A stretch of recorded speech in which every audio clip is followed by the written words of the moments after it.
こんにちは、会長です。今回は Watches & Wonders 2023で発表された新作から我が時計購入協議会が厳選したバイアスかかりまくりの推し時計ベスト5を発表していきたいと思います。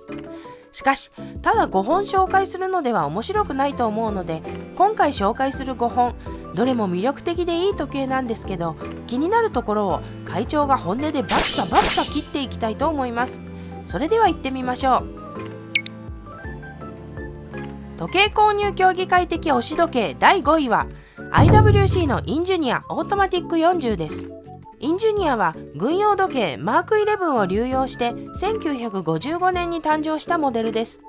誕生から約20年後の1976年にジェラルド・ジェンタがデザインしたインジュニア SL にモデルチェンジします。インジュニアはもともと技術者用に作られたモデルで、最大の特徴は高対峙性能です。軟鉄製のインナーケースでムーブメントを覆って対峙性能を高めていました。そして今年インジュニアはモデルチェンジしたんですが、このインジュニア SL に回帰した形になりました。ジェラルド・ジェンタといえばロイヤルオークやノーチラスのデザイナーでおなじみで、このインジュニアからもジェンタのテイストがバリバリ感じられるのではないでしょうか。オリジナルとのデザイン上の大きな違いはリューズガードがついていることです。あとはインデックスや針がオリジナルより太くなっていて、全体的にスポーティーになった印象です。今回はダイヤルカラーがステンレスケースはブラック、シルバー、アクアブルー、そしてチタンケースはグレーの4色展開で、どれも魅力的なものになっています。個人的にはチタンモデルが非常に気になります。ジェラルド・ジェンタがデザインしたラグスポど真ん中の時計はいろんな意味で買えないですから、 IWC がインジュニア SL を復活させてくれたことはとても喜ばしいことです。さて、ここからインジュニアをぶった切っていこうと思うわけですが、会長は分かっています。皆さんが言いたいことは、いや高いんだわ、ステンレスモデルの定価が156万7500円なんですよ。例えば同じ IWC のマーク20、ステンレスのデート付き三振、ステンレスストラップで同じキャリバー32111を積んでいて、スペック的にはインジュニアと似ていますが、お値段85万2500円なんです。この2つの時計に70万円以上の違いがあるとすれば、外装の仕上げの差でしょうか。確かにブレスレットを見ても手が込んでいるようなんですよね。それにしてもジェンタデザインであるという他に代え難い魅力がありますが、この価格であればいろいろと他に選択肢があるので悩ましいところではありますね。では時計購入協議会的推し時計第4位はチューダーのブラックベイ54です。ブラックベイは2012年に誕生したモデルで、これまで過去のダイバーズウォッチの名機を現代的に復刻させてきました。チューダーはロレックスのセカンドライン的なブランドなので、当然ロレックスのテイストがバリバリ感じられる時計になっています。それで今年発表されたブラックベイ54ですが、1954年に発表されたサブマリーナーを復刻したモデルです。これはめちゃくちゃいいと思います。これは勝手な印象ですが、ブランドの立ち位置的にもそうなんですが、チューダーはロレックスの値段が高いので少し妥協して手を出す的な、そういうイメージがありました。だからブラックベイもロレックスのサブマリーナーが高いから妥協してみたいなことを思っていたのですが、これはそんなものではないとはっきり言い切れます。まずデザインが1954年のものを復刻しただけあってレトロな雰囲気が漂っています。さらにこの時計サイズが 37mm なんですよね。このデザインとサイズ感はチューダーにしかないものです。さらに機能的にもさすがチューダーという感じで、 200m 防水、70時間のパワーリザーブ、クロノメーター認定、対磁性シリコン製ヒゲゼンマイ、フリースプラングテンプと気絶級の使いやすさ。個人的にはノンデイトってところも評価が高いポイントです。それでいてお値段がブレスレットモデルで49万600円、アンダー50万円の時計でこれを候補に入れずに何を買うんだと思うくらいの良作だと思います。おすすめの時計は何ですかの答えが今年出てしまいました。さて、じゃあブラックベイ54をぶった切っていこうと思いますが、正直これはぶった切ることはないです。このデザインでこの機能でこの価格だったら何ら不満はないです。あえてですけど、乾いた雑巾を絞って一言言うとしたら、これ言っちゃうとチューダーを否定するようなことになってしまいますが、スノーフレークバリではなくてメルセデスバリが良かったなーって。オリジナルのサブマリーナーがそうなので。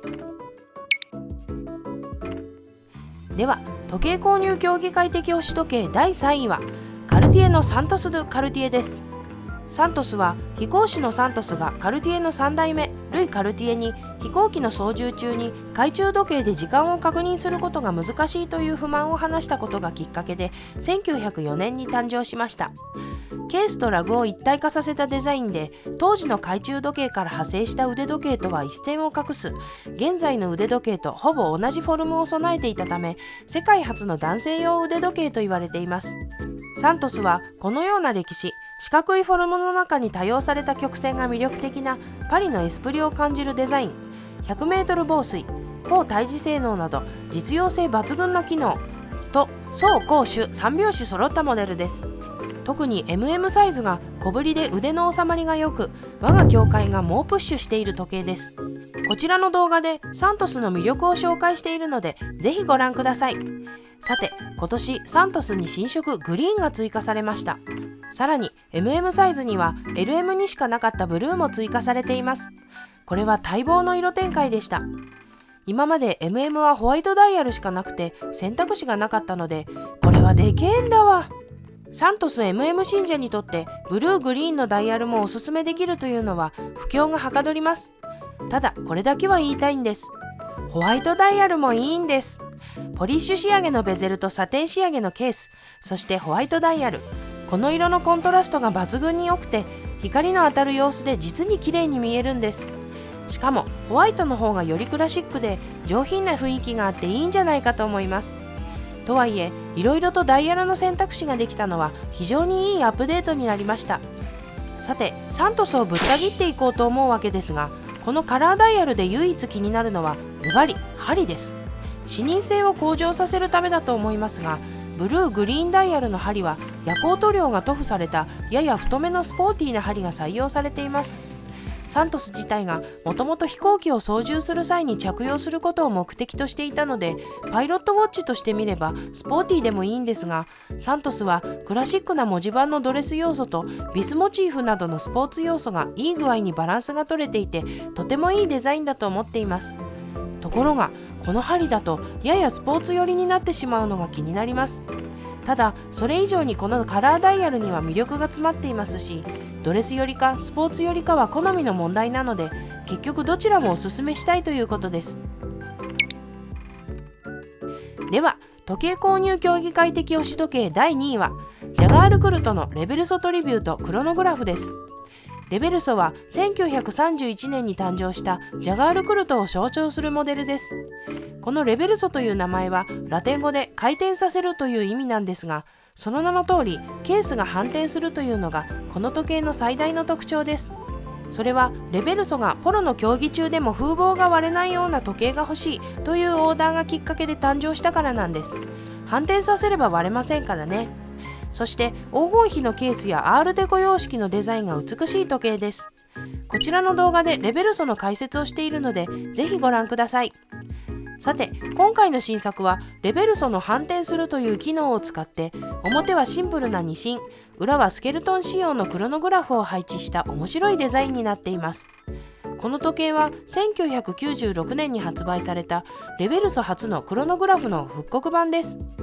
1996年のモデルはレベルソクラシックのデザインで、裏はクロノグラフ機能だけだったんですが、今回はレベルソトリビュートのデザインに裏は自分芯とクロノグラフになっているという点が異なります。あとは96年のモデルは表にデート表示がありましたが、それがなくなっていますね。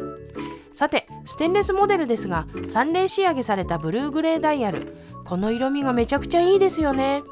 落ち着いた色合いで他のモデルにはない雰囲気が2芯のトリビュートデザインにマッチしていると思うんです。そしてこのモデルの魅力は表と裏のデザインのギャップではないでしょうか。表は超絶真面目なドレス顔なのに、ひっくり返すとスケルトンのクロノグラフですからギャップ萌えです。スケルトンの時計ってなかなか挑戦しづらいんですが、これなら普段は表を使って気分によって裏も使えるので、スケルトンなのにとても使いやすい時計だと思います。そしてこれを見て思ったんですが、レベルソデュオはこれくらい表と裏でデザインにメリハリがあってもいいんじゃないでしょうか。一粒で2度美味しいレベルソデュオがさらに美味しくなると思うんですけどね。さて、ではこのレベルソをぶった切っていこうと思うわけですが、言いたいのは一言、でかい。レベルソトリビュートのモノフェイスが縦 45.6mm、デュオが 47mm で、このクロノグラフが 49.4mm ですから、細腕の方にとっては結構きついと思います。ちなみに1996年のモデルは 46mm くらいみたいなので、それと比べても大きいですね。購入を検討される方はサイズ感には要注意です。さて、第1位を発表する前に、番外編ということでベスト5には入れなかったけど気になる時計をピックアップしていこうと思います。まずはゼニスのデファイリバイバルシャドウ。このデファイリバイバルは2022年に発表されたシリーズです。1969年に誕生したデファイの復刻版で、これは初のチタンモデルです。デファイリバイバルはレトロな顔つきで気になっていたのですが、ダイヤルが割と派手なものが多かったんですよね。今回はチタンモデルではありますが、ベーシックなブラックということでピックアップしました。ただこれベスト5に入れなかった理由があるんですが、一つはこういうラグスポ系のものは少々縮小気味だということ。もう一つはゼニスといったらやはりエルプリメロがいいなと思うので、これは番外編で紹介しました。あとはジャガールクルトのレベルソトリビュートスモールセコンドの白黒バージョン。これはモノトーンでめちゃくちゃかっこいいですよね。レベルソ買うならこれじゃないかと思ってしまいます。これをベスト5に入れなかった理由は単純で、クロノグラフを入れたかったのでレベルソかぶりを避けたかっただけです。最後はカルティエのタンクノルマルです。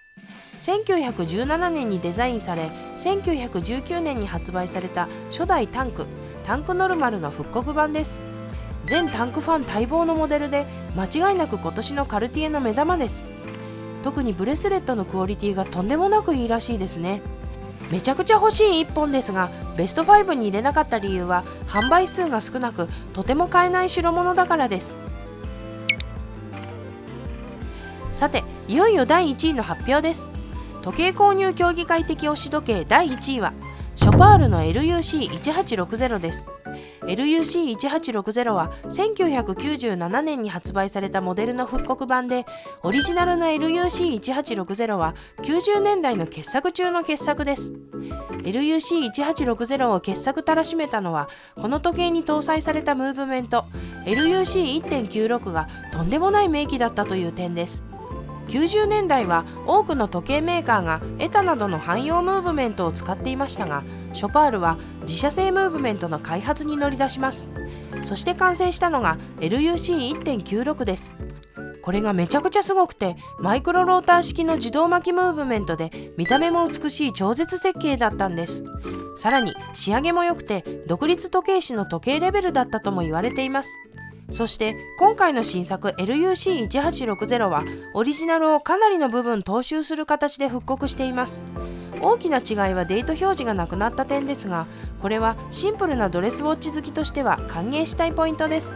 ケースはルーセントスティールというショパールが開発した特別なステンレスで、アルパンイーグルに使われているものです。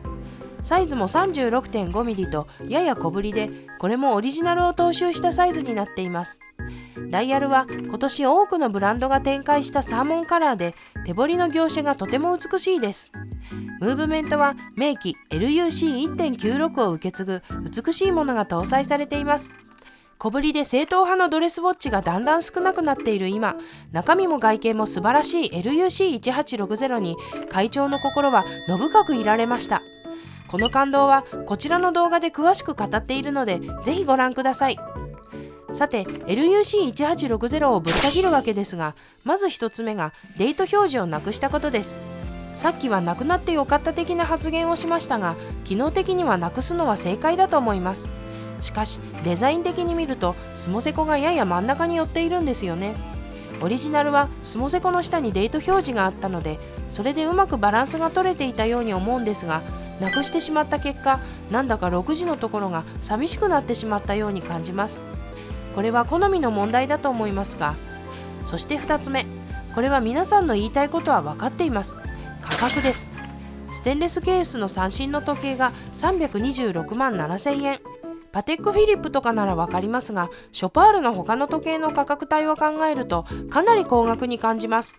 しかしホディンキーの記事を読みましたが、この時計年産100本程度らしいんですよね。これは業種の文字盤とムーブメントの製造に手間と時間がかかるからだとしています。